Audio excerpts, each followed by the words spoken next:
Okay, good evening. I'd like to call this meeting of the Subcommittee on Subdivision Regulations Review to order. It is January 25th, 2023 at 7 p.m. We are meeting via Zoom, and we will just take a quick roll call of the members who are present. Mr. Hill.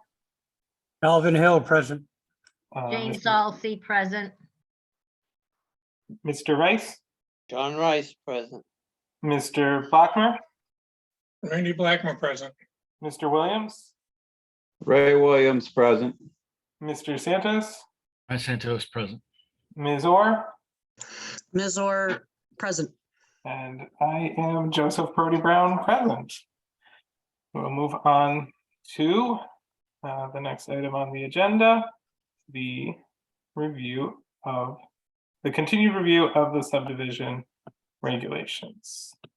Okay, so I have the, why does that look like that? I have the draft up in front of me, two definitions. Now, I'm sure you guys all saw my late afternoon email. Marla threw a little wrinkle into this in that she has provided some copious comments and is planning on providing more. In fact, she sent a scanned document right at the end of the day.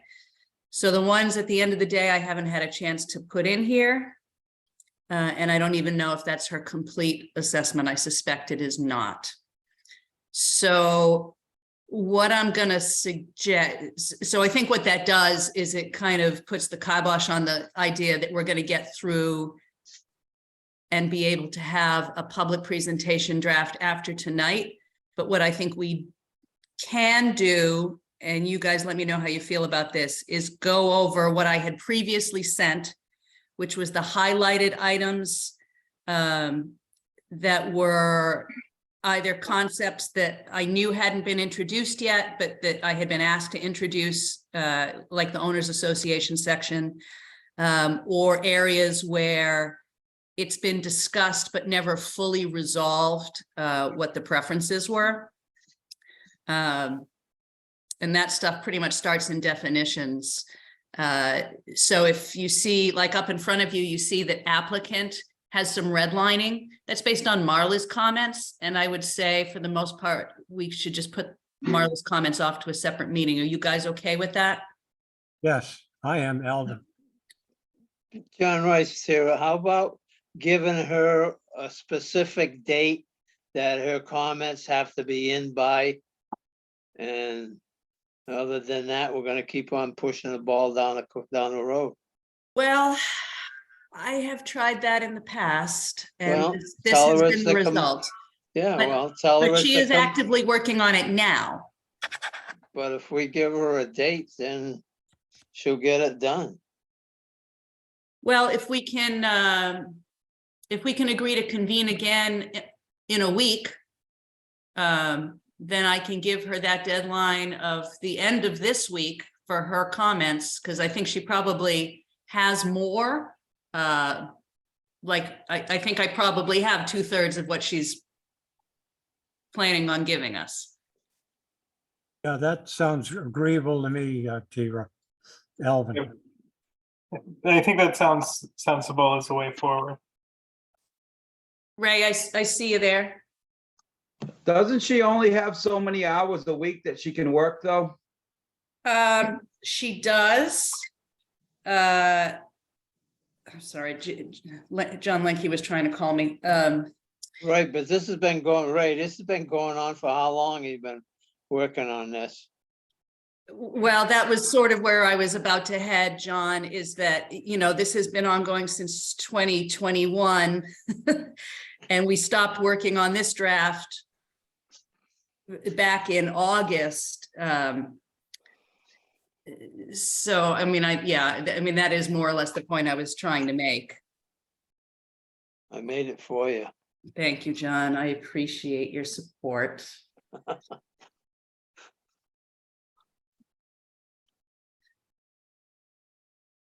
I mean, if for some reason she absolutely can't get them to me by the end of the week, which I don't think is going to be the case. I mean, like I say, she sent me copious comments that I did feather all of in today, the ones that I had in the morning. She sent me another set late in the afternoon.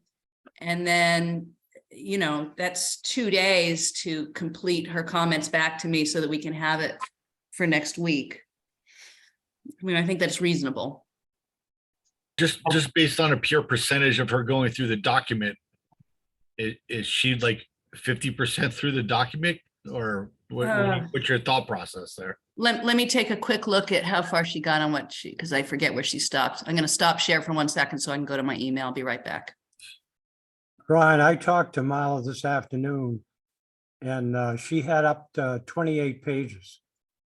That was just all red marks everywhere for 28 pages. So page 1 to 28, and there's 90, I think. Right, so she's not even halfway there yet. And I looked at a lot of her comments and they were right on. They weren't pie in the sky. They were. Yeah, sure. I mean, Marla does a good job. Let's just face. Yeah, she's incredibly thorough, which is in this case both a blessing and a curse, right? It's the thoroughness is slowing her down, but I have no objection to the depth in which she's looking at these things for comment. Yeah, and I just looked at the second set that she sent goes through page 25. Question, Tara. Now, if some of the wetlands regulations and, you know, the water, whatever she's interested in, if it's not on the plan, I mean, it goes to the wetlands. Couldn't they at that time request it to be done on that particular application? I mean, why, you know, where do they come in? Why are we? So what I asked Marla to comment on specifically were things related to her role as the wetlands agent and representative of the Inland Wetlands Commission. Marla has chosen to be more thorough than that and go through with an editor's eye the whole document. Now, I'm not going to stop her from doing that any more than I would stop any member of the public from doing it. Right, I know, but let's just say this is an ongoing thing. You know, I am very happy to have the depth of her expertise and knowledge. so do I, but I, like I say, I mean, I get along very well with her, but thing of it is that I'd like to see it cut off and get it done. And then maybe her commission can go through the whole thing and come up with one package and we can revisit this and, you know, have another change at it. Because we can change this anytime we so please. We don't have to wait a year to do it. Well, that's true, but what we have said all along about the subdivision regulations, which is different than the zoning regulations, is that that yearly review that we've decided on for the zoning regulations is because the way people use land or the priorities that the community may set for how many types of activities are permissible, that's inherently more fluid than the subdivision of land. So you'd want that to be a more stable document for a longer period of time, which is, you know, why we want to be sure to get this as close to what we really want for a long-term basis as possible. Of course, always the commission has the right to amend their own documents. You know, there's no action that we could take that would take that away from the commission. But in terms of practicality, you want the physical skeleton of future subdivisions to be a fairly stable thing, because those plans take a long time to develop for some developers. So let's say, for the sake of argument, we were looking at annual updates again. Somebody could be in the middle of developing something based on what we've done, and then have to spend a lot of money to a designer, you know, an engineer, to make adjustments based on our choices. So that's, it's just a different burden. Jane, I see you have your hand up. There's a knock. Hang on one second. Tara, I just wanted to let you know that John Lanky's having a hard time getting in. He's not sure. It's booting him out. Okay, I haven't seen him trying to come in. Tell him to go to the last email that Tara sent out today, Did you hear that? and the John? agenda is there. Go to the last email that Tara sent out, and the agenda that is there with the numbers. You might be able to connect up that way. If The somebody, email that came this afternoon. if somebody could email the agenda over to Cindy again as well. She just texted me, her inland wetlands meeting in Putnam is over and she'd like to come in. Yeah, I texted her the ID and passcode. Thank you, Joe. Yeah, they are the same. They are the same. The numbers that you gave, hang on, I've got to put mute on. Okay, so with that, with all that, I haven't really changed my my strategy for this evening, unless you guys want to change the strategy for this evening. I think we should go over what you've had the longest, which are those highlighted areas. I have a meeting with Marla and Cindy and Janet to look at something tomorrow unrelated to this, or tangentially related to this. So I will, at that time, it just emphasize to her that we'd like to have her comments by the end of the week. That's fine with me, Tyra. Let's do what you've got outlined tonight. All right, and thanks. And Alvin, since I'm looking just directly at my screen, if you could be my my guide as to which pages to zoom to, I'm going to go in order. Yeah, the first one's on page 11. Collector Road. That's definition. All right, so yours are paginated a little differently than mine, but that's okay.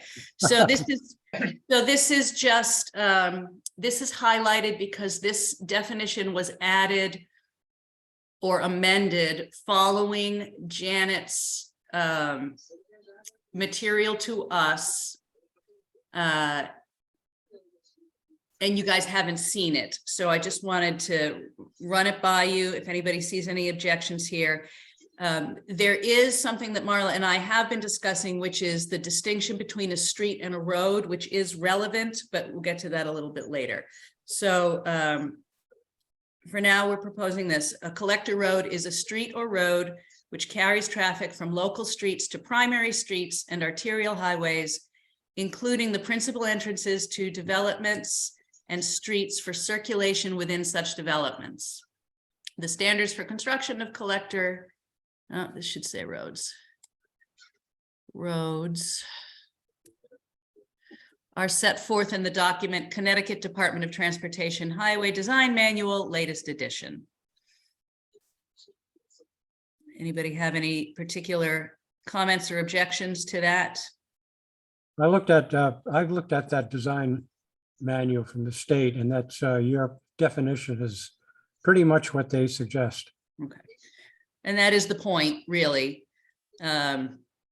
So hearing no strong objections or questions, I'll move on. And again, this other stuff that you see redlined or pink highlighted, that's based on Marla stuff. So we will push that to the next one, which is next week. Yeah, the next is land road and local road. Thank you. I think that was, Yep. So, and this is actually, and this is why I said I'd get into this later. This was proposed as lane road and local road in what I previously sent you. So Marla and I had quite a lengthy discussion today about what is the difference between a road and a street. There does not appear to be a different legal definition as far as either of us can find or tell. But in the planning literature, roads are essentially defined as connecting towns or districts or neighborhoods. In other words, they are like collector roads, right? They move traffic through larger areas at larger volume, whereas streets are fundamentally local. That And- could be dead end as well.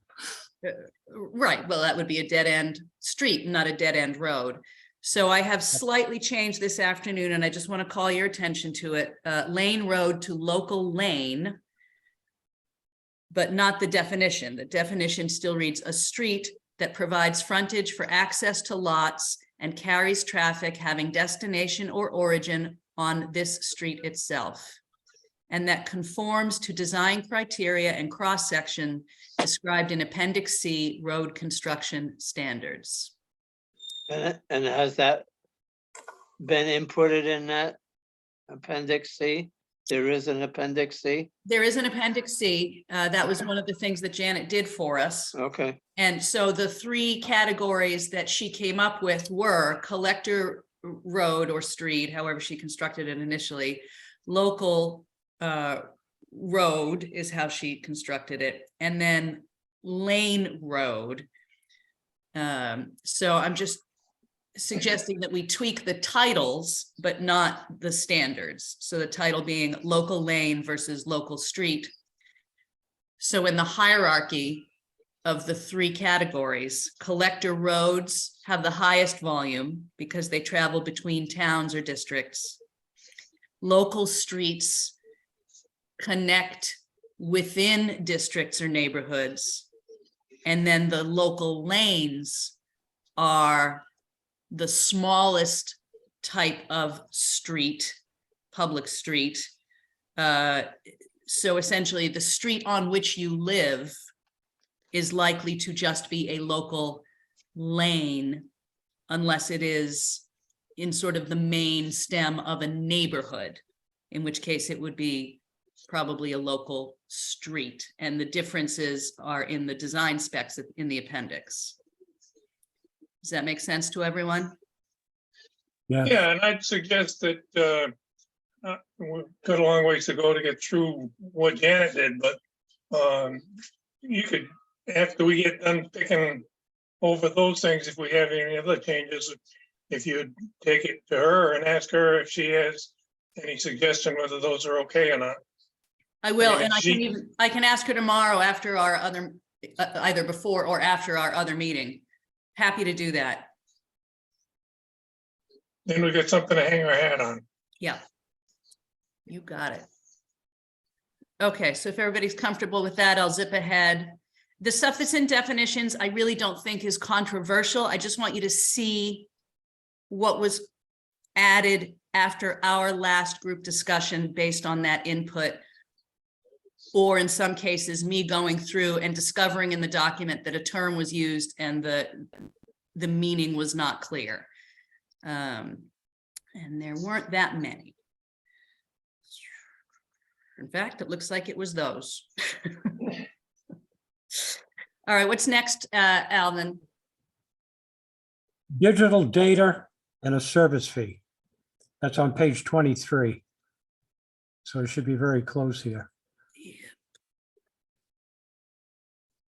Yeah, we just went by it. Did I? There's a number at the top of the bottom. I think it's at the bottom. So that's 23 you're on now. That's 23, but Alvin's numbering is slightly different than ours. I think Okay, sorry about that. I'll It's be like quiet. 25 for you, Tara. 25. I'm thinking it's a few pages ahead, yeah. Yeah.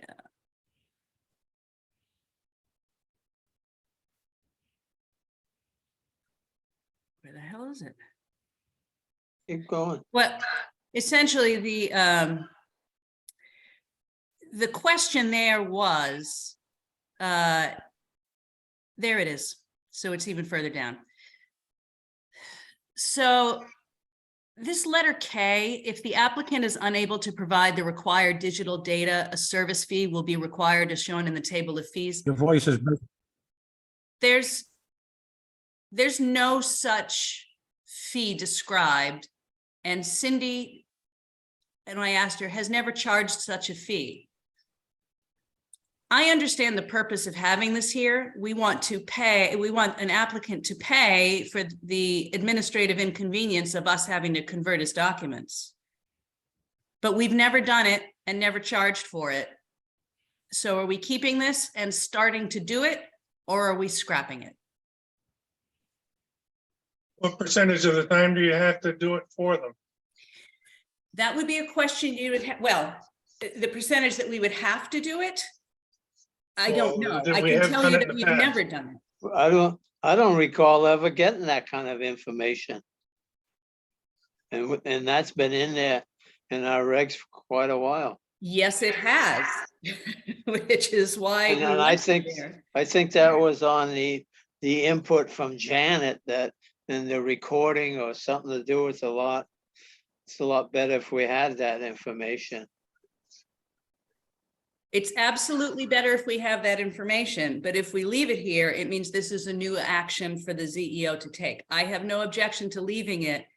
But if we're leaving it with intent, I guess is the point. Just as long as you put a fee, is it possible if the applicant doesn't do it, there's a service out there that will do it? Oh, I'm sure there's plenty. Yeah, I'm Yeah. just wondering what is being scanned? Is it just 8.5 by 11s or is it like full size plotted plans that, you know, the town doesn't have that capability of scanning plans? Yeah, we do. Oh, you do? We've got a plotter. Ew. Well, it scans. Yeah, it scans. Okay, I stand corrected. Uh-huh. Thanks for coming out. By the way, Cindy's timing is impeccable. She just came in, and just for the record, John B. Lanky is also with us now, as is Dave Poplawski, if I didn't already mention it. Cindy, are you connected yet? I'm here. So you'll see on your screen, we are talking about that digital data service fee that's been in there since time immemorial, but has never been observed. And we're trying to decide, you know, keep it or scrap it. But if we keep it, it's something that you'll be responsible for monitoring and Collecting. charging people for.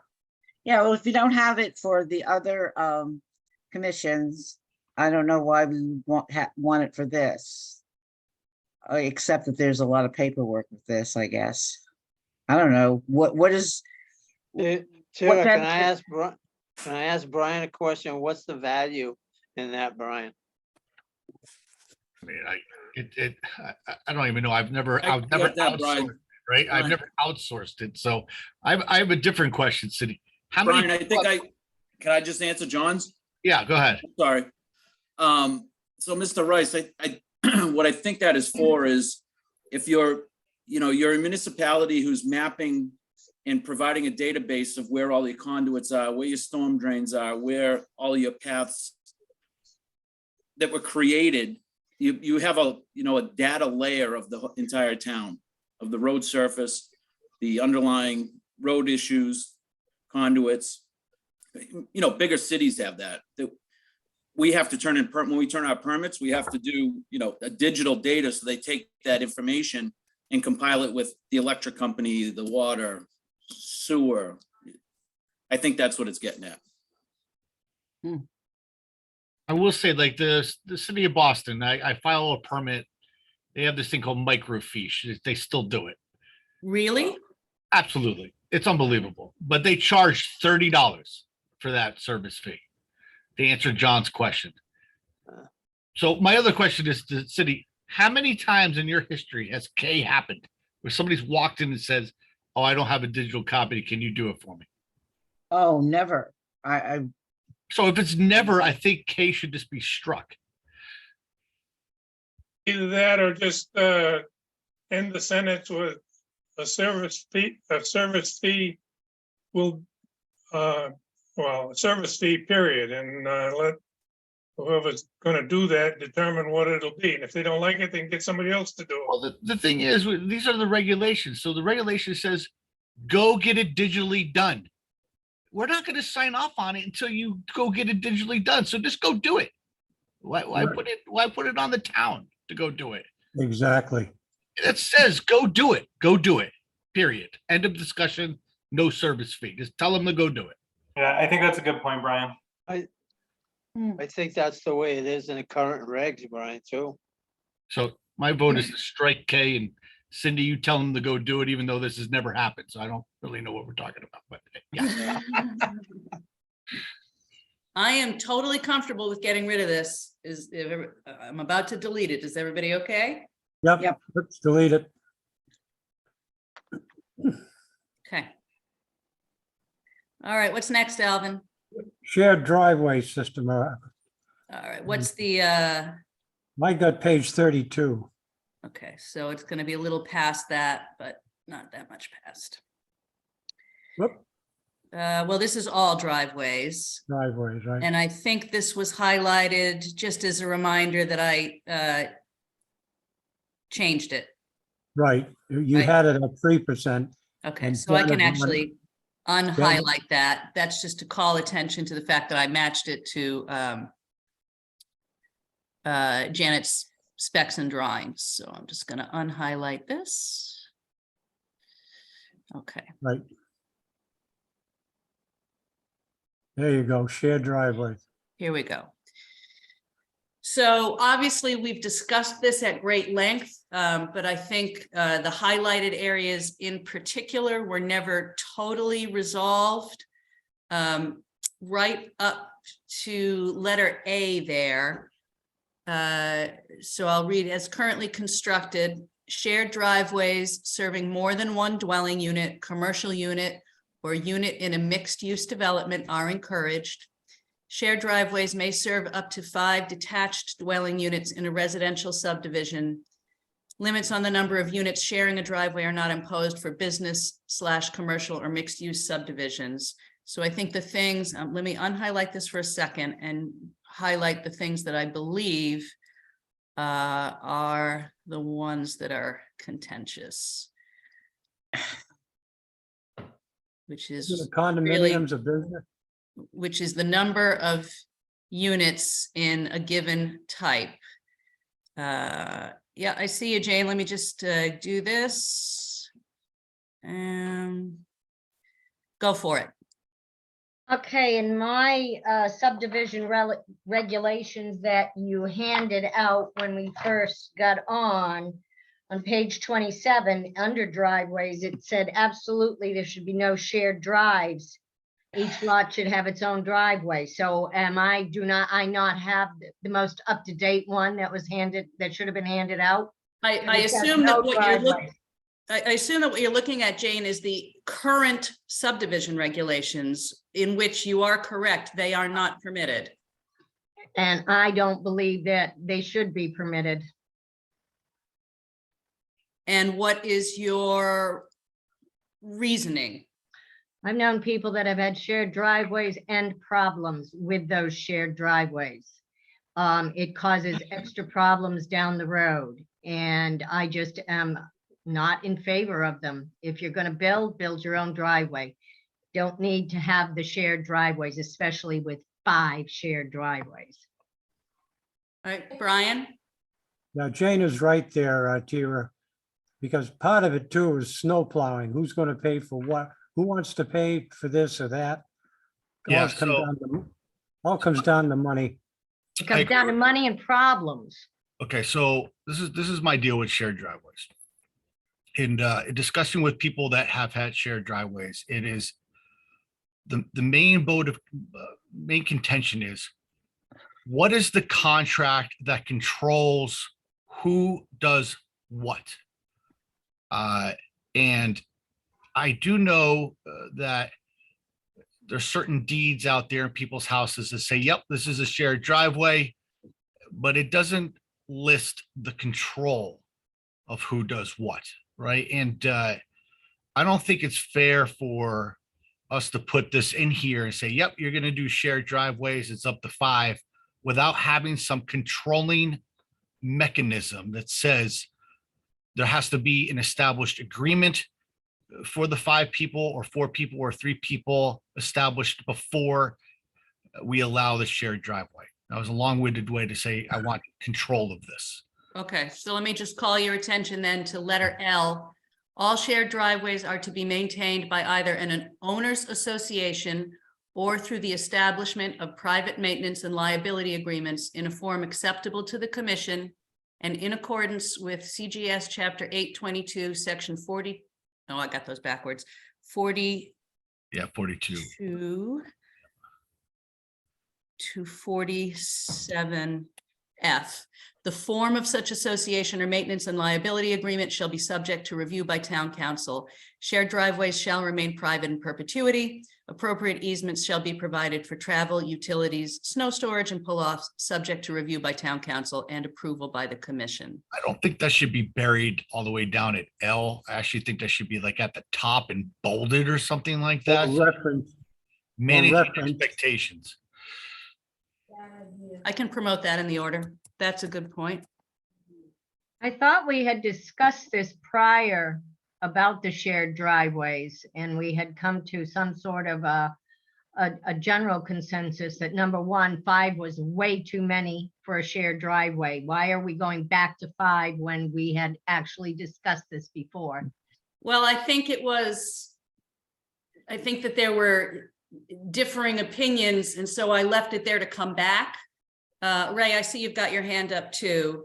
And I do have another point about this that I got back from the assessor, but let Ray get his point in. Years ago, there was no shared driveways. We had a contractor in town. They put shared driveways in.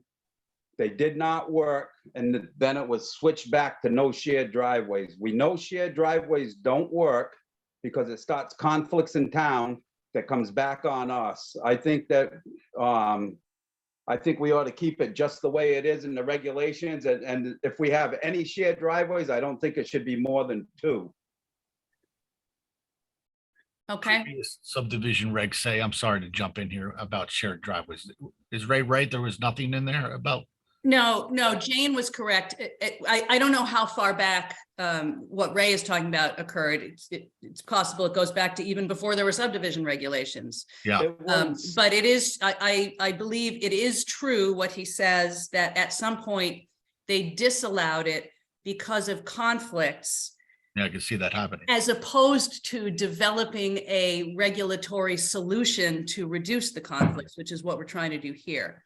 So let me just, in terms of the number, shared driveways may serve up to 5 detached dwelling units in a residential subdivision. I'll make 2 points, 1 for less than 5 and 1 for 5.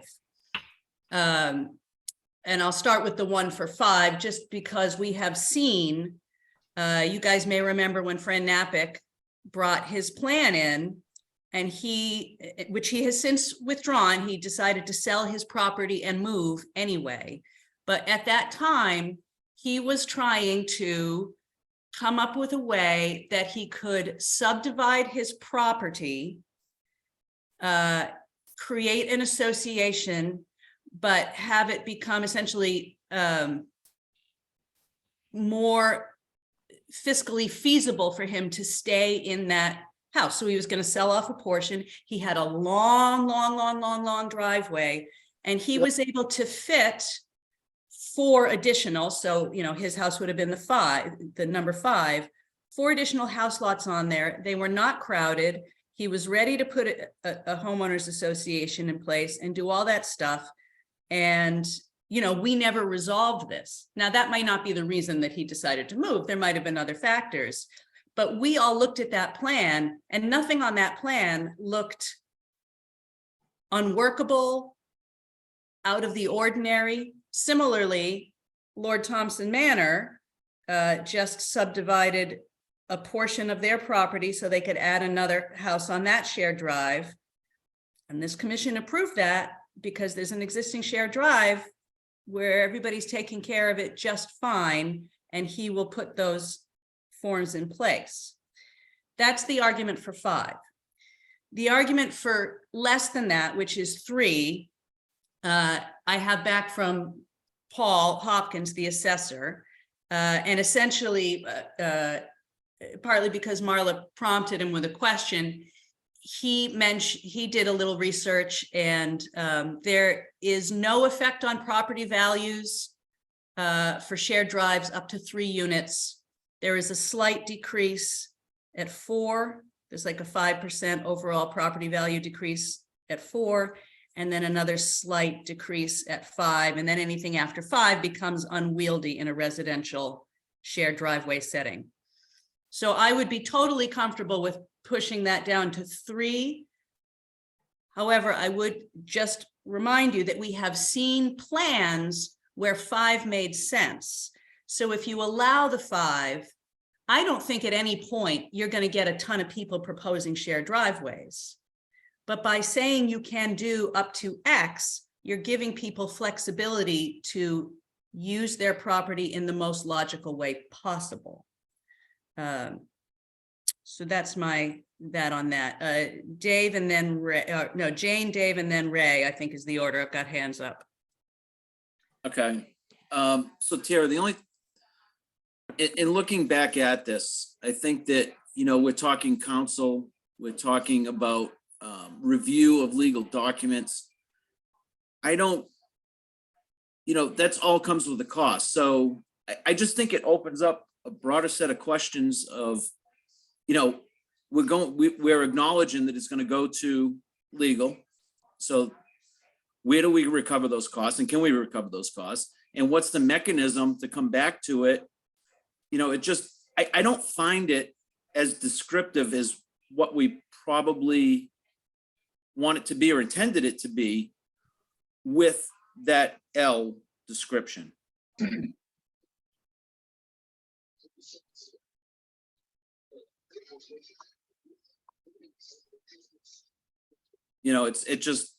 It just form an association and, subject to review by town council and approval by the commission.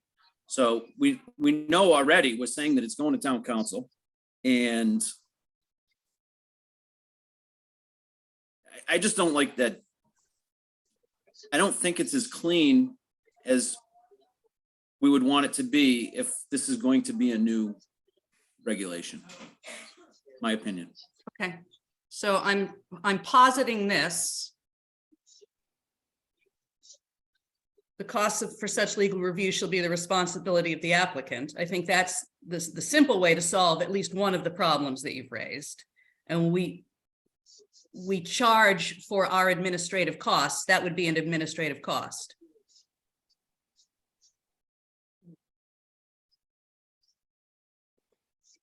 Yeah, and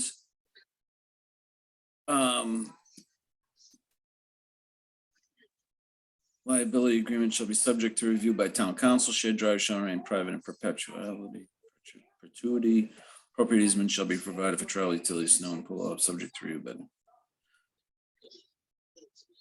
yeah,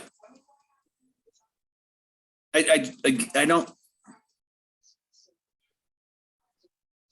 So I don't think it flows As well as it could. Yeah, I mean, it doesn't tell them, before we even consider it, we have to look at the agreement, right? Before we can even proceed with any part of a shared driveway, that has to go to council and has to be approved by council before we could even consider it, right? So let me. Yeah, but that's their responsibility, though. I agree with that. Yeah, when they file their the site plan, they should have that done already upon approval by the commission. Yeah, but they're coming to us first, Mr. Rice. They're coming to us first, and it's going to our council to be approved. Why does it have to go to our council? No, Tara just changed that, I thought. It says review by town council, no? No, it's the thing I changed was that the costs for legal review would be the costs, yeah. responsibility of the applicant. So if we're sending it to town council, and the reason you would want it to be town council is because they act in our interest, right? Yeah, I totally agree with that. It definitely goes to town council. Right. So when we get that bill, that's just a pass-through cost. Yeah, but that's, so that, I guess it just doesn't, Can I jump, Dave? I think what you're saying is, or what I hear is that we want that approval by legal counsel to be a step they take before our approval. correct. Yep. And it's not clear that it states that. Yeah, and just to be explicit about that, Tira. Yeah, yeah, they need to know that that's a liability.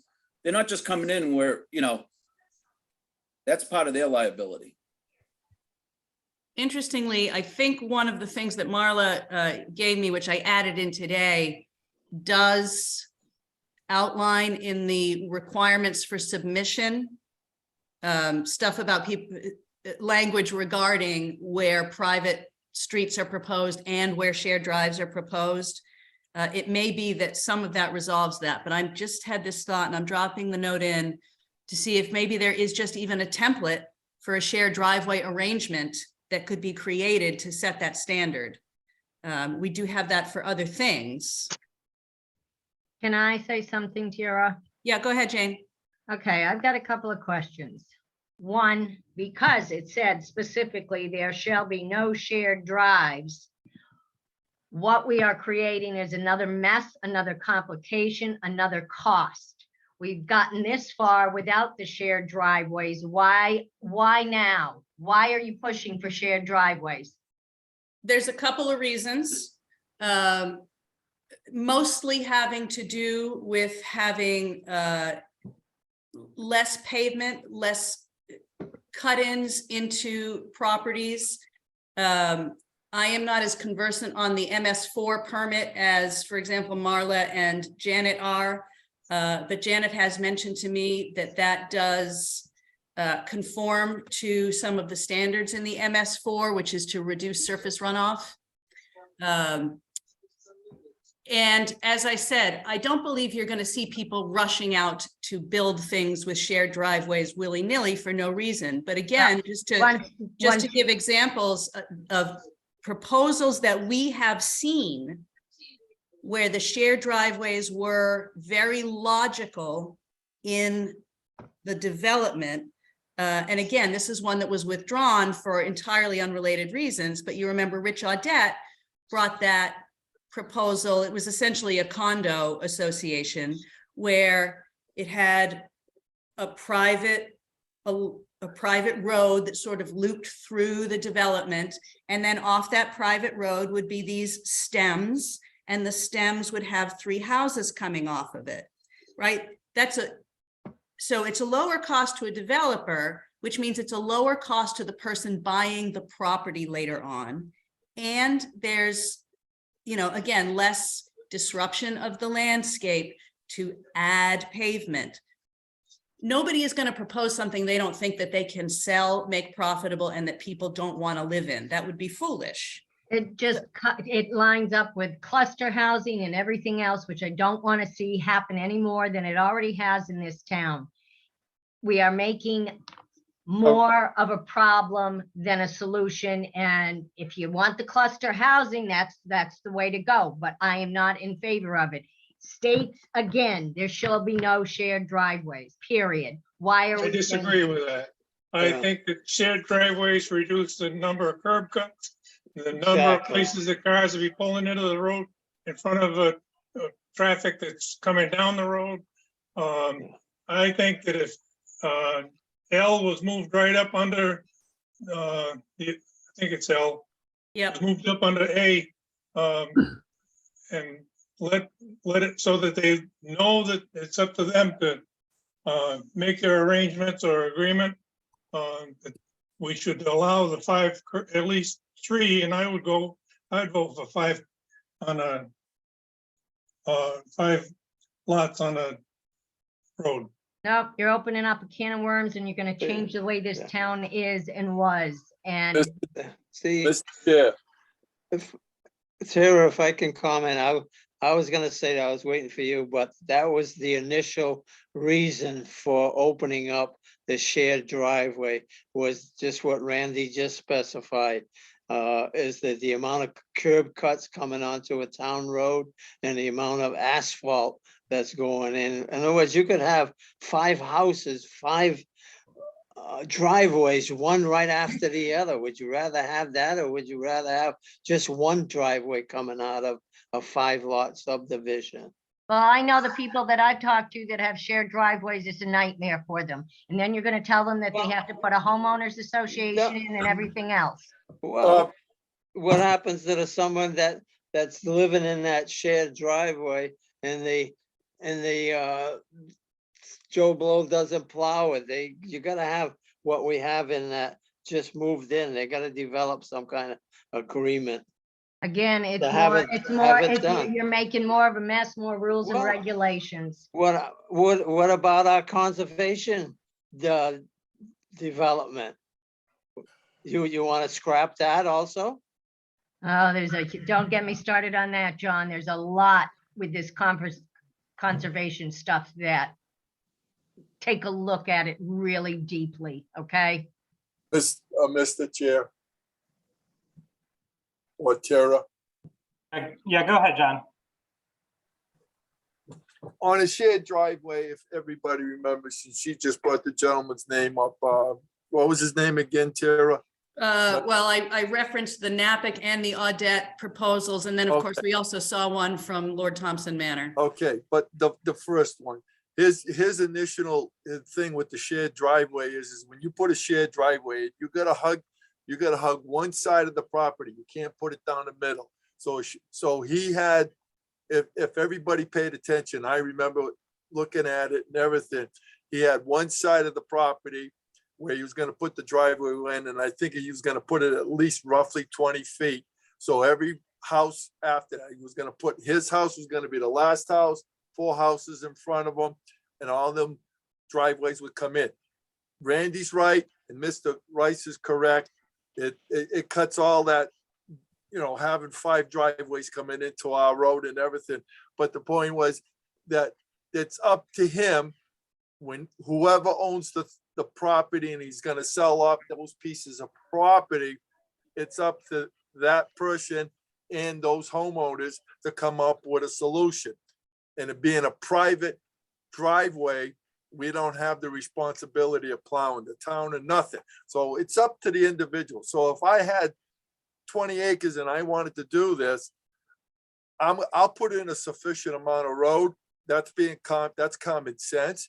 And if these people want to live on it, okay, you take care of your driveway. I'll plow the main one because it's still considered part of my main driveway, which is to the last house on the property. So we're gonna stand here, we're gonna dictate to these people. You got a problem. I would have a problem with it. So why don't we just, whoever the individual is, they want to do this, that's on them. Why should it go to council? We don't need to. This is the way we're gonna set it up, and this is how you're gonna do it. Now, if you want to do a shared driveway, let's just simplify it. They own it. We don't need council involved.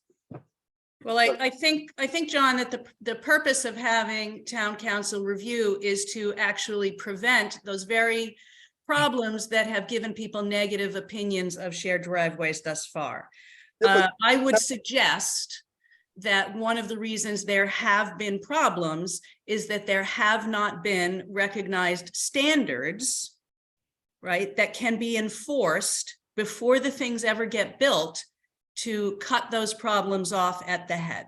Okay, just simplify it. Okay, if you want to put in you got 20 acres, you want to put 3 to I go with 3, but if he wants to put in 5 because he's selling off, say, 3 acres per house lot or whatever it is, and then he's going to keep the bigger chunk. Okay, set the parameters. Well, we need to, okay, I get that. Let's set some parameters. And then we can eliminate all this because it's there. Once it's in print and it's black and white, it's a done deal. Then we can dance with this thing all night if you want, but we're not going to gain anywhere because of this, and this. Yeah, I have some. What happens? Ray, go ahead, bud. What happens when the guy on the end of the road sells his house? I think if we're gonna go with the shared driveways, it should have to be an association from the get-go, and everybody that buys the house on that driveway knows it's an association. Well, I'm not, Yeah, I won't, that's pretty much exactly what's proposed here. Yeah.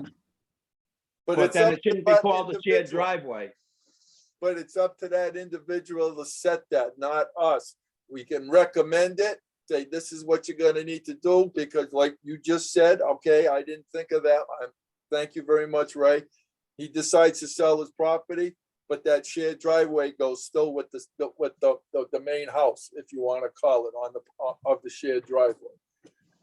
You have to put that in, if we put that in writing, well, council will probably say the same thing, but if you want to get advisement on council on that, how the wording should be, the verbiage and everything, then that's the way to go. And once it's in there, it's set in stone, done. Yeah, I just want to add one more sentence to this if we're considering. shared Tell me which line you're specifically, are we still on A here? Or are we on something All the else? way at the bottom. It's right after the one where you added the cost of the review, Mhm. legal review. I want to add in to protect the town a little bit after that. And the sentences, the applicant indemnifies and waives its rights against the town post any shared driveway approval. So Good point. if this is approved by council and it moves forward, the applicant has no right to come back and say this town screwed up. So tell me the whole sentence again, B. The applicant indemnifies and waives Waives its right. its rights against the town post any shared driveway approval By the commission. by the commission. Yep. Approval by the commission. Thank you, Brian. And just for the record, I am not a big fan of shared driveways. I've expressed that before. But on the flip side of that coin, I am a big supporter of sustainability and less impervious surface in building and construction, less curb cuts, less driveways, less all of that. It just generally makes sense, but I want control of the situation and set standards. And I believe that we're trying to do that now, and I will support the 5 numbers. Thank you. It can, Brian, I agree. I like that. Thank you very much. But it can be 3 to 5. You know what I'm saying? Let's don't give it up to 5, but it can be 3 It's or serve up to. It's serve up to. So up to. yeah, it's Correct. serve up to 5, right? So Up to 5. yeah. It's up to the individual with that property, up to 5. Thank you. Joe, do you want to take like a consensus vote on this? Because I just feel that the reason this is like this now is because we had the same kind of conversation and there wasn't enough of the commission to present to like really land on a number. And before you take the consensus, I think that we should also consider moving L to under A. So that would be B. Or identifying A, L, and A. Okay, you're gonna put it all into A then. No, I'm just gonna make it A. We can always move it later because this isn't. It's not until it's goes to public hearing that it's the final, right? So.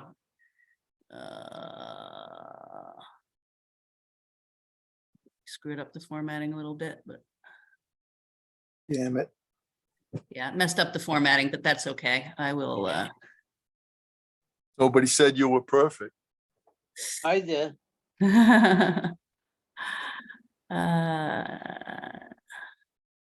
Knows. You're right.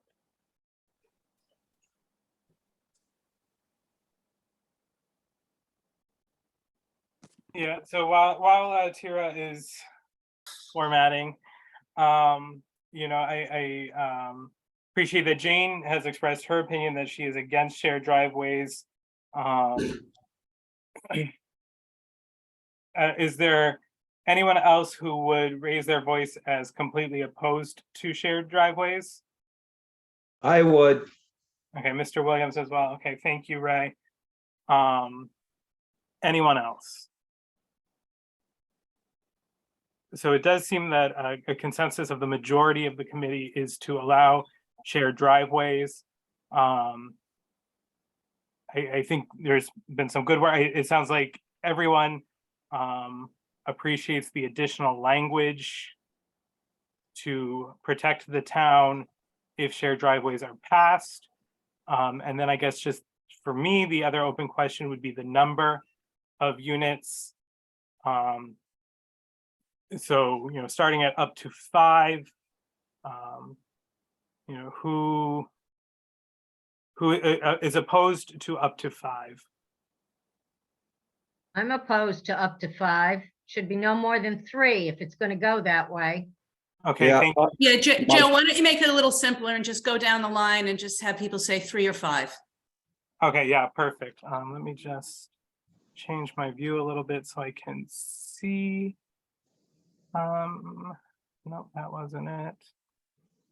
Sorry, I just want to be able, I don't want to make, okay. So Jane, 3, Yes, John Rice, 5, okay, Randy Blackmer, Aye.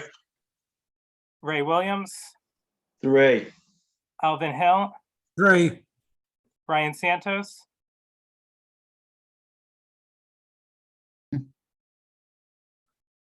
Three. Dave Poplawski, 3. John Lenke. 3 to 5. That would be up to 5. kind of complicated, huh, John? Guys, I'm just gonna give you a hard time. 3 to 5 because it should be. I think it should. So be 3 to 5 is Depending 5. on the- yeah, John, 3 to 5 is up to 5. It's 5. Ties, 3. okay, I would be for 5. I think that's everyone. So I got 6 for 3 and 4 for 5, if I did that correctly. That sounds right to me, although I was not counting, but I feel like I heard more 3s. I am perfectly happy to change this to 3. I think it accomplishes enough of the goal. And, certainly reflects the intent of the commission. So thank you, everyone, for that. Okay. So the other number is, and this I think we do, and I can tell you what the purpose of this statement was. Limits on the number of units sharing a driveway are not imposed for business/commercial or mixed-use subdivisions. And that was essentially to make it possible for somebody subdividing a master parcel in the business development district or some other mixed use that had, say, an apartment building with shops or whatever, to not limit the ability for them to fully use their parcel because those are so valuable in terms of tax revenue. But I think we do actually need to set some limit on those as well. That would be higher than 5. I will tell you that I do not have a good feel on what that should be here. And I can tell you that the thing that brought that up is because depending on, so the proposal that Janet showed us that was like 95% residences that had a store, that would be a mixed use subdivision. So that one store then throws your residential limits off. So I think the intent is clear, but we don't want to have inadvertent results, right? So I'm open to suggestions here. Dave? Tara, I just want to make a comment that as you get into commercial, you look at number 6, 16 feet in width, you start looking at commercial and that changes the dynamic of shared driveways, depending on the commercial and exactly what you're talking about now, what's your limit on commercial. So I think that, it could warrant a deeper discussion on that, my opinion.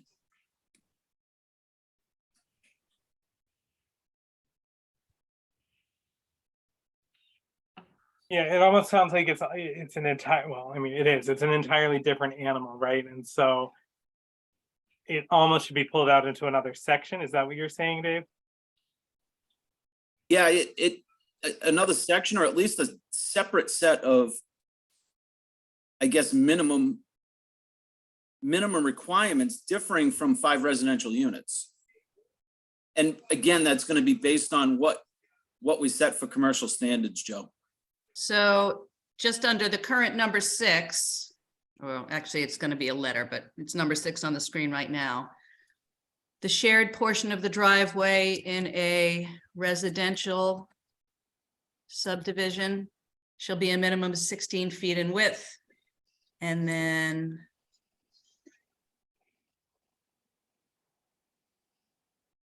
I have a question on that. yeah, go ahead. So the 16 feet in width, I'm just looking at the paragraph above that, where kind of lists out, do it in accordance to dot form 818 amended, so on and so forth. I guess my question is, do they dictate how wide these shared driveways need to be? If you have, I don't know, 3 just dwelling units or 3 multi-use units, like I've never gone to that thing. I have no idea what it. I wouldn't think they would, because that's private property, private driveway, really. Yep. Did you say they would or wouldn't, Randy? I didn't hear you.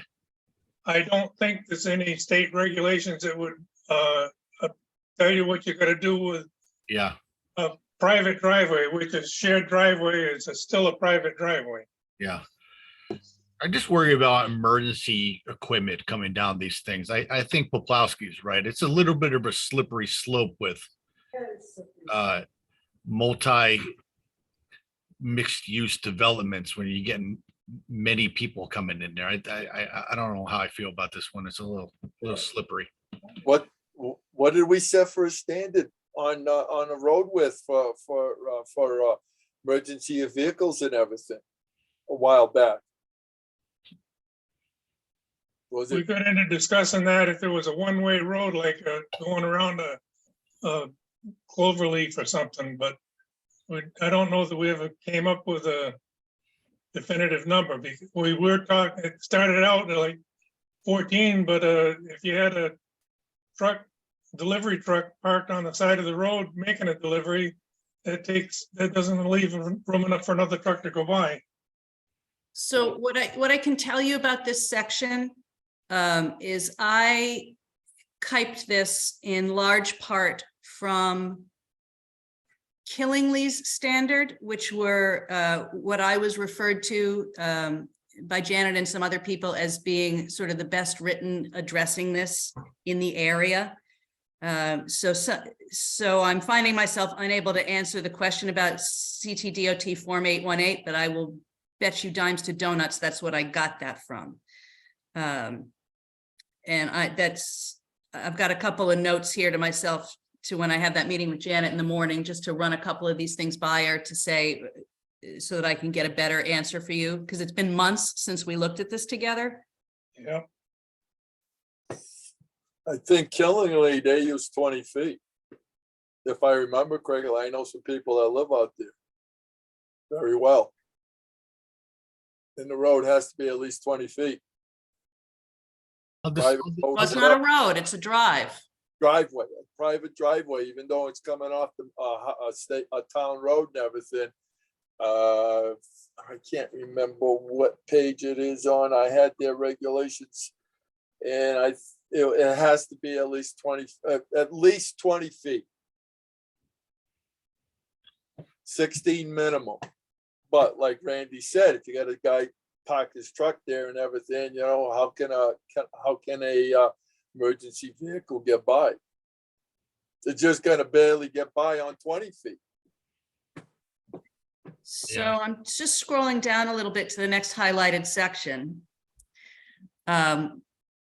which has some of those standards. Now, I know that the reason that I highlighted this is because I reworked this after Janet gave us the appendix on the road construction standards. She referred me back to here as well.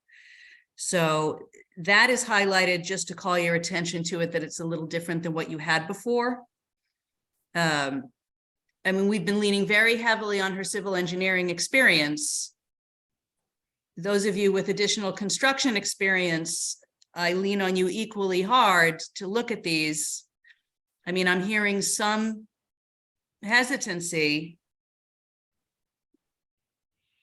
but they got sort of the civil engineering 2 thumbs up. I'll just say it like this, residential application, I feel like we're moving in I guess, a right direction.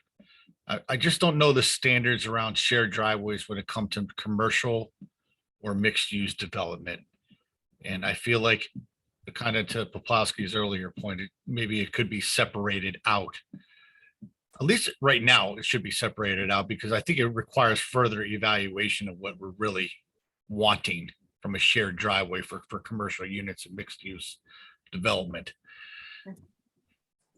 And I don't think we're solving that tonight, just for the record. I just feel like. No, I agree. That's why I've got these sidebar notes. Those notes are to me, really, for when I go back.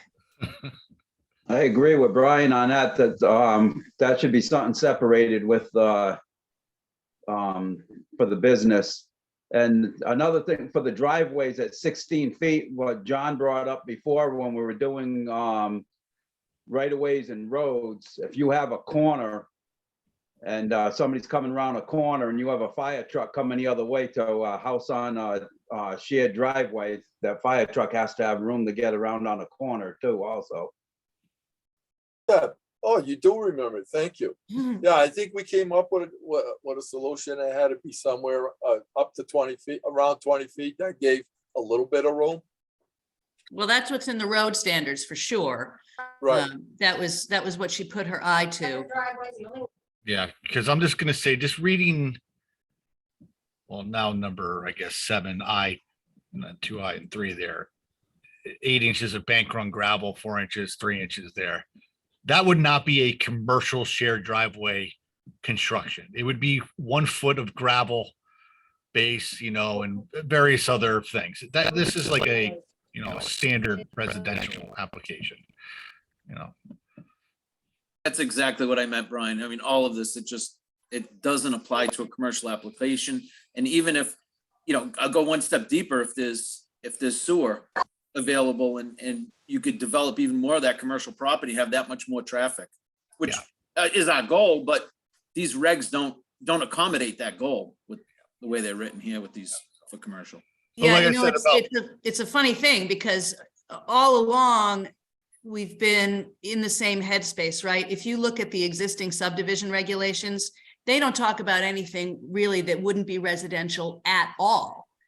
And it's our acknowledgement that there is also the potential for commercial or mixed use subdivision that gets this language in here. But it's still, I would agree with you, Dave, especially based on this conversation, that we can flesh out another set to get in here for exactly that circumstance, because you are talking about a different level of probably traffic and weights of vehicles. Yeah. For sure. Got the difference between a tiger and a lion. That was a good catch, Dave.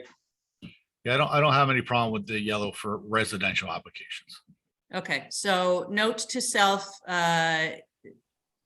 develop a separate set of standards that will deal with business and mixed use. Brian, Tara, I'll just comment that section 818, I just looked that up as we were discussing. Yeah. That Connecticut DOT form 818 is like intense for a shared driveway. If anybody gets a chance, Google that. I'm Googling it right now. In my That's spare like time. bridges, that's bridges, milling, paving. It's crazy stuff. I mean, if they build shared driveways to that, we will have no problem.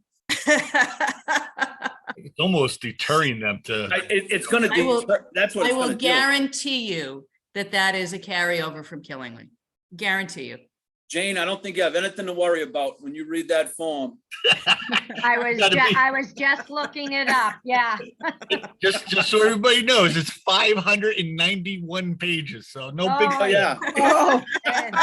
Light Let us know read. when you get done reading it, Jane. I read the whole Light thing, read. Randy. Yeah. I definitely want the cliff notes out of that bad boy. Okay, so I think we If can put that possible. aside for now because I think we've solved the residential portion and the commercial / mixed use portion needs to be developed. Fair? Correct. Okay. Yes. All right, next topic, which has never been fully resolved. Sidewalks. Okay, so you'll see I've got highlighted numbers. We never agreed on numbers that would trigger a requirement for sidewalks in a new subdivision. This first note here, again, this was Janet and I talked, this was in a memo she sent shortly after she sent me her road appendix that adding on at least one side of the road, as opposed to requiring on both sides of the roads, could resolve some of the conflicts that some people had about requiring them. It certainly would be more cost effective for developers. So let's start here. Let's just read this number 1 and figure out what the trigger number is in the outlying or more the greener districts. Sidewalks are generally required on at least one side of the road in any subdivision in the Rural Residential Agricultural District, RRAD, Thompson Common Village District, TCVD, and Lake District, LD, where streets are proposed for acceptance by the town or for any subdivision of ? 12, 20, or more lots where private roads are proposed. The conditions under which waivers of sidewalks may be permitted in these districts is detailed below in P4B waivers. So let's just take this one. Let's see if we can come to an agreement about what the trigger number is for sidewalks in the RRAD, TCVD, and LD. And by the way, the TCVD and LD, I think that's almost a cosmetic inclusion. I don't think there's anything big enough to subdivide in either of those. Well, there might be one in the Lake District to create that kind of neighborhood. But in as far as they are off the water and sewer lines and therefore similar in their base physical condition to the RRAD, I'm suggesting we just keep it in there pro forma. But have at it, guys. Was, What is it currently? Like, what's the trigger right now? There is no trigger. What it really is there's sidewalks required, but the commission has waived them over and over again for years. So what we have are a bunch of neighborhoods that nobody can walk in. We just have a lot of dangerous neighborhoods. But yeah, we got Donovan Estates that has them. Yep. We gave a waiver for asphalt. We Right. have, what's that? Madison Ave. Madison Ave that has them. And so there must have been a trigger. They just didn't want to put them in. Is it just it was one house and it needed one? If it was a public street, any number of houses need them, I guess then, right? I believe so, but I'm not looking at the current document, so I can't confirm one way or the other. But what I can tell you is that virtually every time the commission was voting to waive them. Ray, I see you've got your hand up. Well, I was gonna say, Dave just brought up Madison Ave. I pull up Madison Ave all the time. The people, and I'm not sure exactly how many houses are in there, but the people do not use them sidewalks there whatsoever. They walk the road. So if we're gonna go with trigger, I would go with the higher number than 12. I'd go with the 20 myself.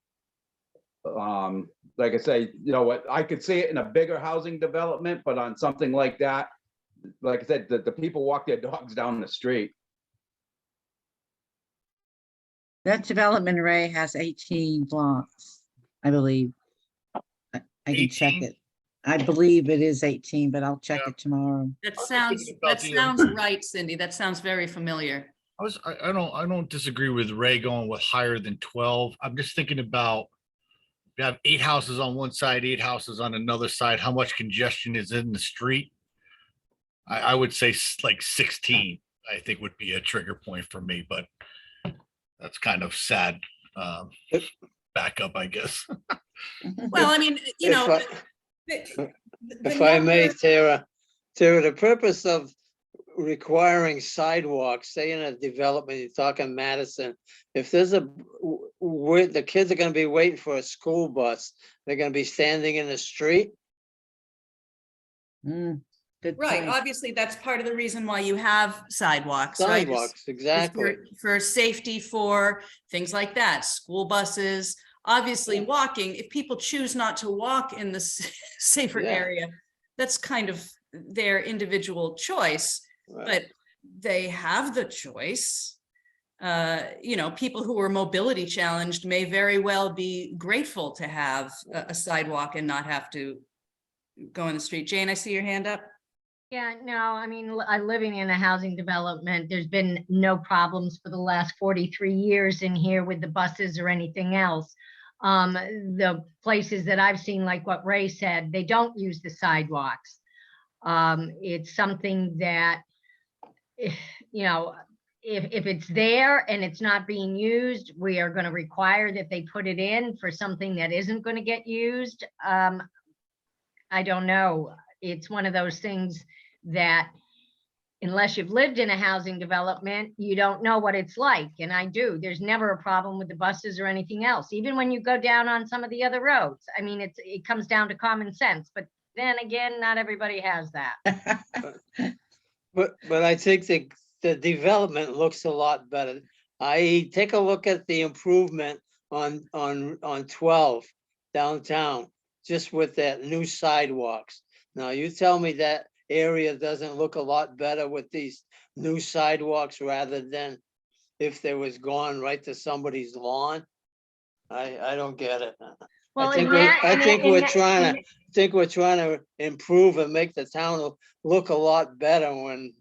Well, in that area, John, I agree with you. It does look a lot better. But in housing developments, for me, it's a waste of money in most cases because they aren't used. Kids are not riding their bikes on the sidewalks, they're riding them in the roads in housing developments. But down in North Grosvenordale, yeah, it looks great. It looks a whole lot better.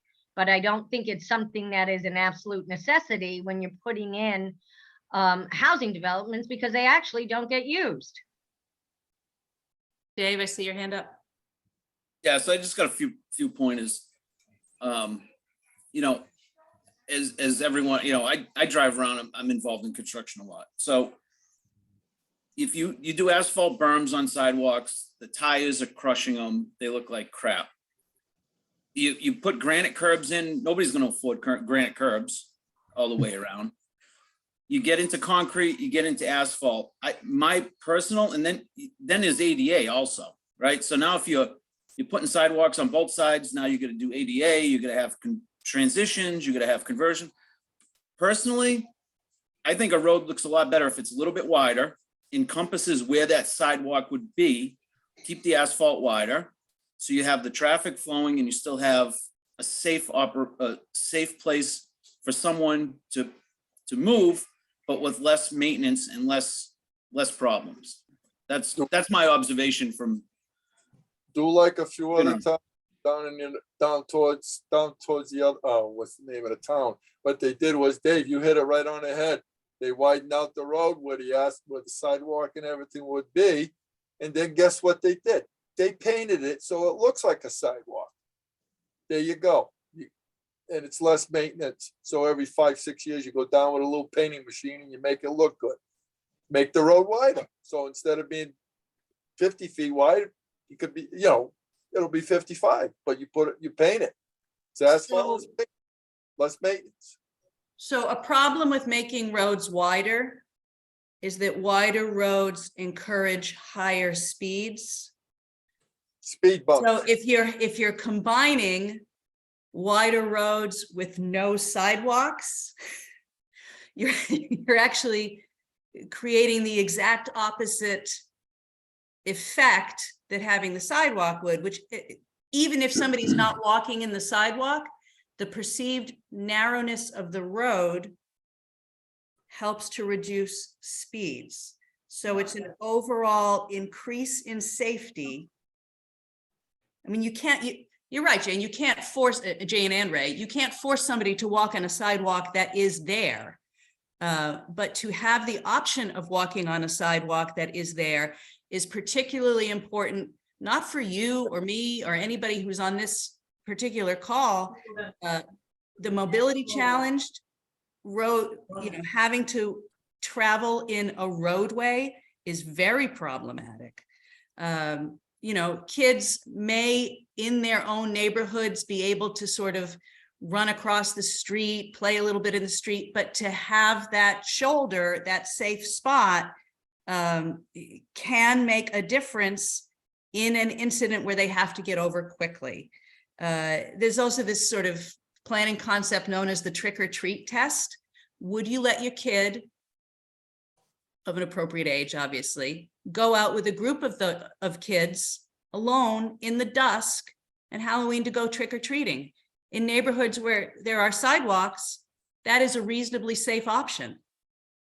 In neighborhoods where there are no sidewalks, and remember, we're talking about the outlying districts, so streetlights are another thing. Because of the desire for, rural character and darkened streets, there's probably going to be minimal street lighting. So there's a lot of things at play. Some of them are aesthetic, some of them are cost related. Obviously, safety. I think it is fine to consider a higher number to trigger that. But what we have in Thompson right now is a community overall with a walk score of 0. Right? It is an unwalkable community. Well, I watched somebody in a wheelchair in North Grosvenordale the other day, and guess what? They weren't even using the sidewalk, the brand new sidewalk. They were in the road. Literally. I mean, it's. Oh, you saw him too? Yes, I did see him, John. I've actually seen a couple of them. And to require it to be done in new subdivisions when it's something that it is going to cost the developer more, and 9 out of 10 times they're not used. It is coming down to, if you send your kids out on Halloween night to go trick-or-treating of a certain age, you hope that they've got the brains to get out of the way of a car. My kids have done it for all of these years in here. Absolutely no sidewalks. There's never been one problem. And literally, I'm seeing more and more people that aren't using the sidewalks. And to walk dogs. They don't use the sidewalks because guess what? If the dog goes on the sidewalk, then they have to stoop down and pick it up. Most of the time they're on the other side of the sidewalk in the road, and they don't stop and pick it up. Well, let's hope they do. Yeah, well, they don't, Cindy. Brian, Well, what do you got? then you put an ordinance in. So I'm just gonna say, we move this along, so as just a general recommendation, maybe it's 2-step voting here. Those that want sidewalks, those do not. And if there is a favor of doing sidewalks, and come up with a trigger point here. For how many houses? Just want to see if we can move this along. Yeah, Well, I will point out that your existing regulations already require them. This is just a refinement with better standards. So it would be going backwards to not require them at all. I do think I do like this insertion of at least one side of the road. I think that compromises some of those competing things that Tira was mentioning, right? Aesthetic, safety, cost, right?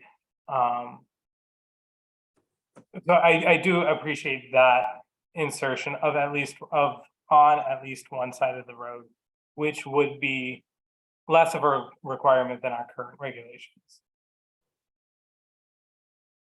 Just a quick question. Is there a sidewalk ordinance for clearing and shoveling? Yes. Okay, thank you. So is there consensus in support of this insertion of on at least one side of the road? Is there objection to that?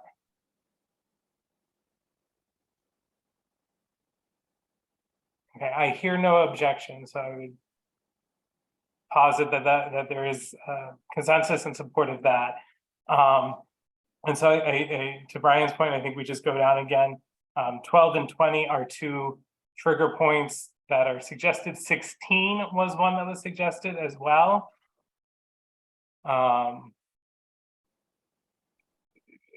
Is there any, I feel like the consensus is to go higher rather than lower, so I would be willing to drop 12 and look at 16 and 20 unless anyone is strongly in support of 12.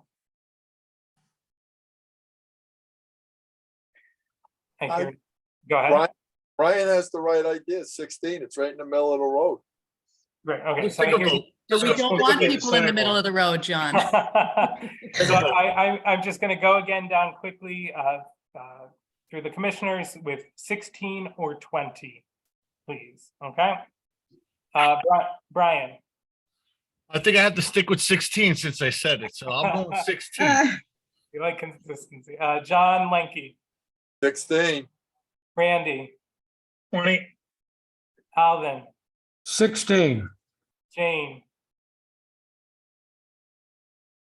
Just to make it difficult, 18.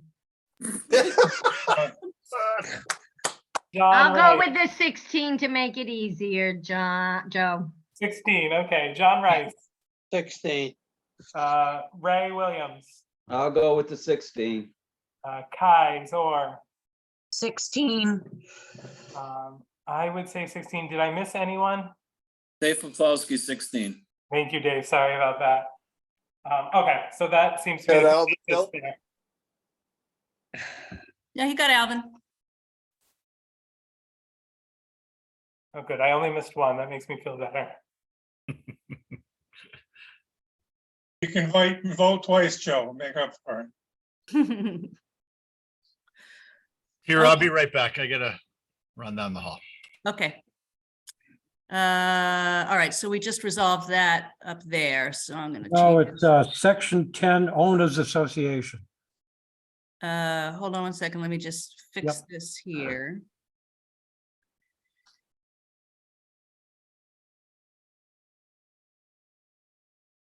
There was a question in the denser districts, what the trigger number should be. Shall we go back to the 12 for the denser districts, meaning the ones where we've got smaller lot possibilities, more likely higher traffic? Are we comfortable with going to 12 there? I would. 12, yes. Yeah. Yeah, I agree, 12. All righty.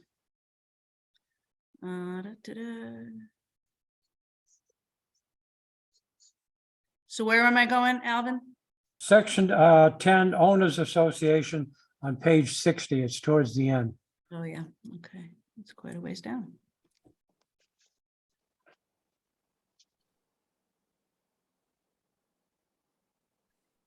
And again, I took these from source material.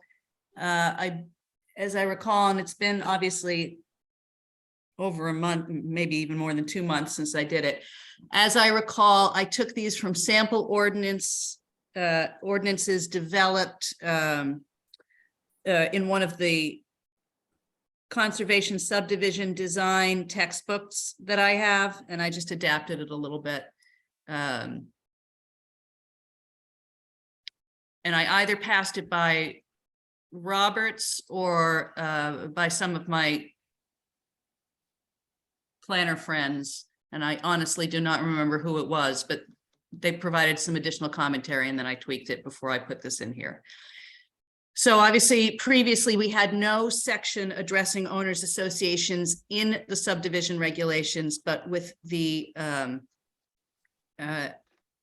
additional regulations describing standards for private streets, shared drives, common areas in conservation subdivisions, we need to have some kind of standard. So I'll just read the whole thing, and you guys give me your comments. Section 10, owners associations.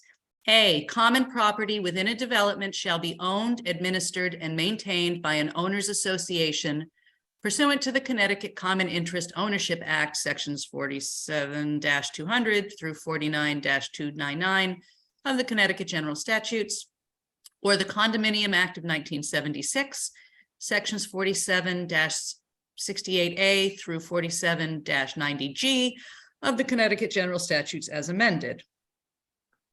B, the common property within a development shall include, but is not limited to, any undivided land, dedicated open space, shared facilities such as recreational areas or community centers, community wells, septic systems, fencing, landscaping, lighting, stormwater retention, shared driveways, and private roads, which I would actually change to streets.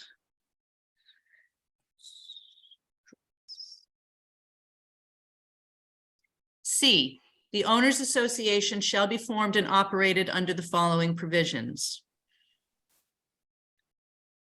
1, the developer shall provide a description of the association, including its bylaws and methods for maintaining the common property. 2, the association shall be organized by the developer and shall be operated with a financial subsidy from the developer before the sale of any lots within the development. 3, membership in the association shall be mandatory for all purchasers of property therein and their successors. The conditions and timing of transferring control of the association from the developer to the property owners shall be identified. 4, association bylaws and documents shall not include any provisions to contravene any regulation or ordinance of the town of Thompson. 5, the association shall be responsible for raising all monies required for operations, maintenance, insurance, taxes, staffing, and/or future improvements related to the common property. Such monies may be raised through annual or monthly dues or special assessments. The specific method by which such monies are to be raised shall be articulated in the bylaws. 6, the association shall be authorized under its bylaws to place liens on the property of any members who fall delinquent in payment of such dues or assessments. And 7, the members of the association shall share equitably the cost of maintaining the common property.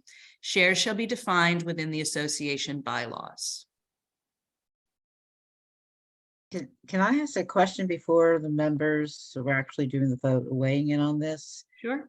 And it might not be an appropriate question because I've not been in all the conversations, but why are we regulating owners associations? I don't understand that. What's the, Because we reference their necessity for the maintenance of common property. And we do so because some of the objections raised to some of the common property elements, shared drives, private roads, commonly held open space in a subdivision, partly exist because no standards were necessarily established well, at the time. Isn't that up to the developer or the people who share those driveways to come up with their own? They do have to come up with their own, but they have to come up with it. That's what we're saying. And it has to follow at least these minimum standards. Okay. Or it's put into their deed of the property on the shared driveways, whatever. If it's in the deed, that's how it has to be followed.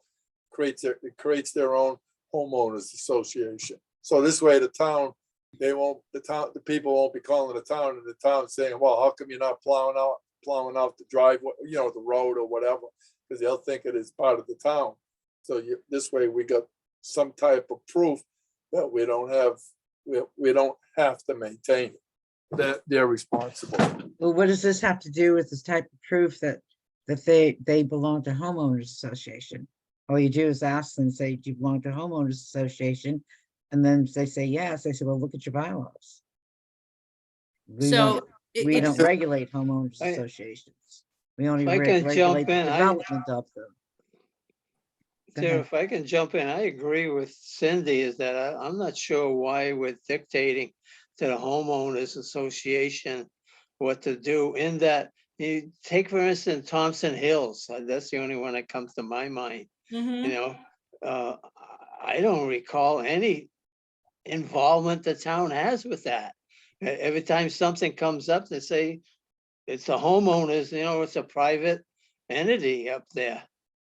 The town never gets involved with that. But is Thompson Hill, John, a subdivision with commonly held property? And It's a historic district, but that's a different construction.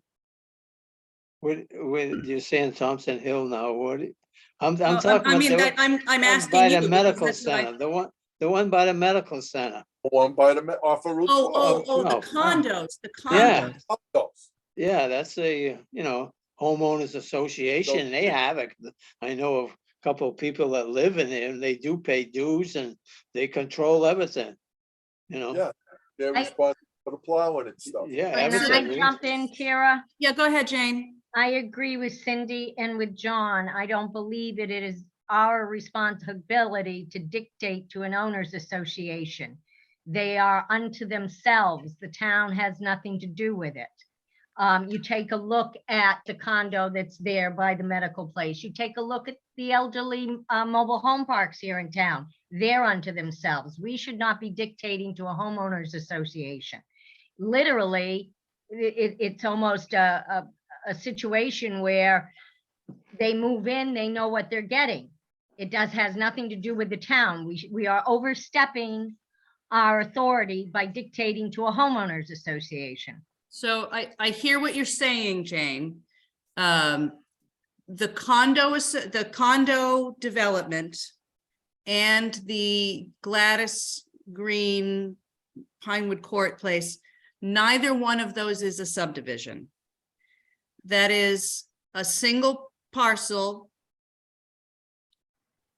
in the case of the condominium, organized legally as a condominium. In the subdivision, so what we've heard tonight about some of the things that people don't like in common property is that there's no standards, right? There's no way to say who does what.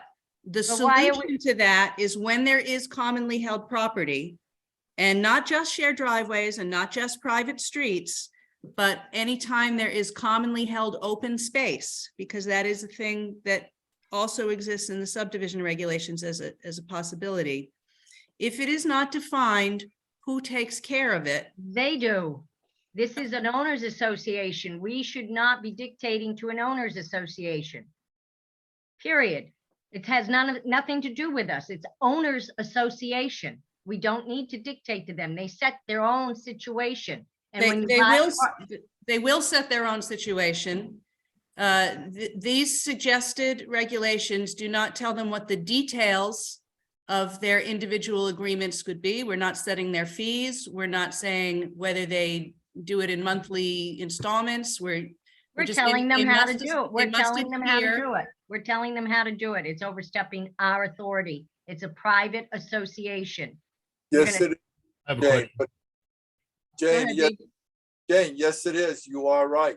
But if we don't have any type of verbiage in our regulations to say you are responsible for everything, we're just telling you that we're not gonna tell you what to do, but you're responsible, but we have to have it in our words. And so then they can't come back at us and say, well, geez, this is this and this is that. No, we got in our regulations that a condo association or any private driveway, you're on your own.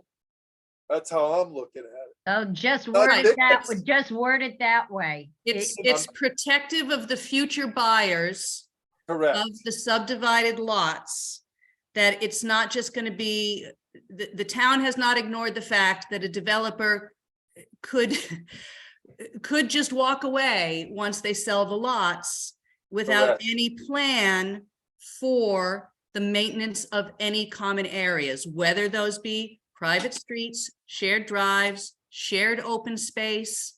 So it's just saying, developers, be aware, you've got to submit something. The specific conditions of that submission, very It's- open-ended.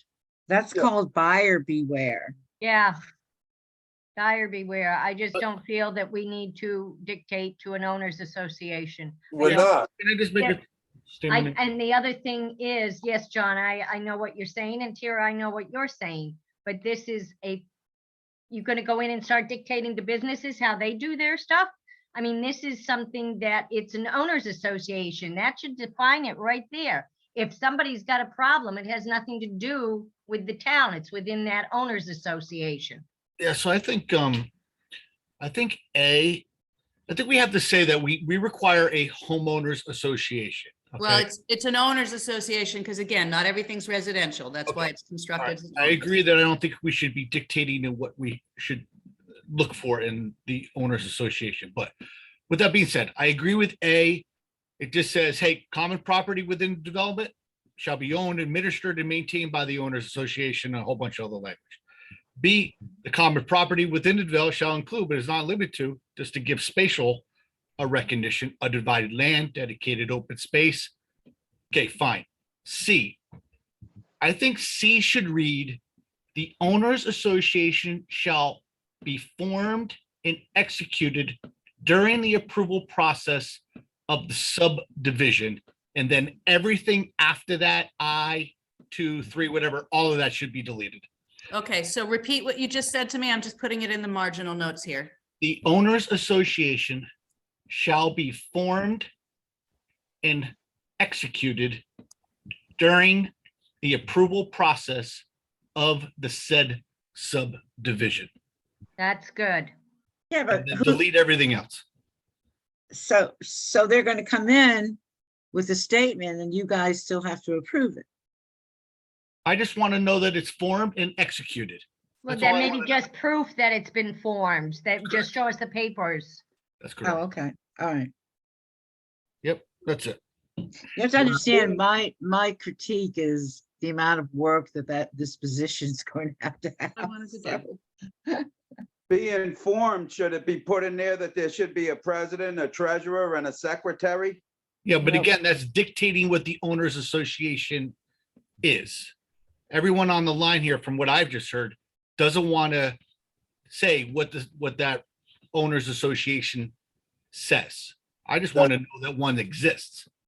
Yeah, so have proof that you've got an owners association established and put up, and I take the rest of it out. After C, take the rest of that out. that Because sounds good. right above, it tells you, scroll up again, T for me. Yeah, with this Connecticut It General tells you the Statutes. standards that we're looking for. Connecticut Common Interest Yep. Ownership Act.